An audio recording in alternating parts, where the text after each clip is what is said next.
Thomas Dutronc se confie sur la santé de sa mère Françoise Hardy, qui célébrera ses 80 ans dans quelques semaines, et évoque sa tristesse de la voir si gravement malade. Les dernières semaines n'ont pas été évidentes pour Thomas Dutronc. Si le chanteur, qui assure actuellement la promotion du disque et du DVD de la captation de sa tournée avec Jacques Dutronc, se réjouit d'avoir sillonné les routes de France avec son père, il se montre beaucoup plus inquiet quand il s'agit d'évoquer sa mère Françoise Hardy.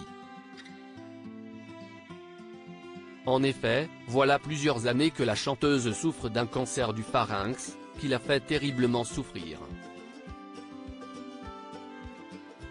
L'interprète de Comme un manouche sans guitare explique à nos confrères de Voici qu'il avait justement eu l'idée de monter ce spectacle familial pour elle. Je me suis dit que ça pouvait lui faire du bien au moral et à la santé, que ça pouvait être magique. Malheureusement, elle n'a pas pu venir nous voir, jamais. On pensait beaucoup à elle, a-t-il confié. Thomas Dutronc très affecté par les souffrances de sa mère Françoise Hardy. Thomas Dutronc se prépare à voir sa mère disparaître.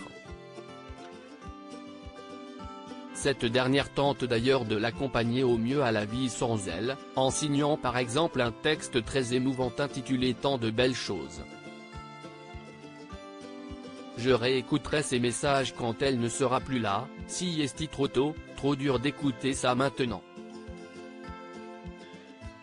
Et puis, elle me parle tout le temps de ça dans la vie quotidienne, alors.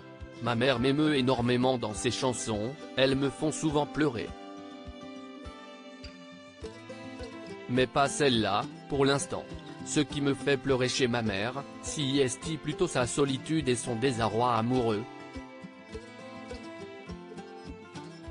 J'aimerais tellement qu'elle aille mieux, regrette le musicien de 50 ans.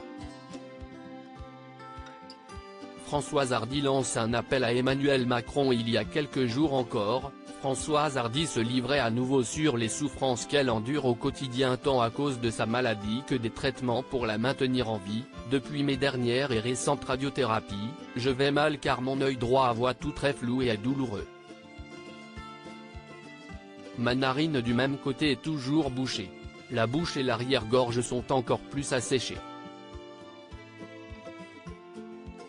Si est un cauchemar, racontait-elle dans Paris Match, avant de lancer directement un appel à Emmanuel Macron afin qu'il légalise au plus vite l'euthanasie et qu'elle puisse mourir bientôt et de façon rapide sans de trop grosses épreuves, comme l'impossibilité de respirer, avait-elle réclamé dans un message publié dans la Tribune du dimanche.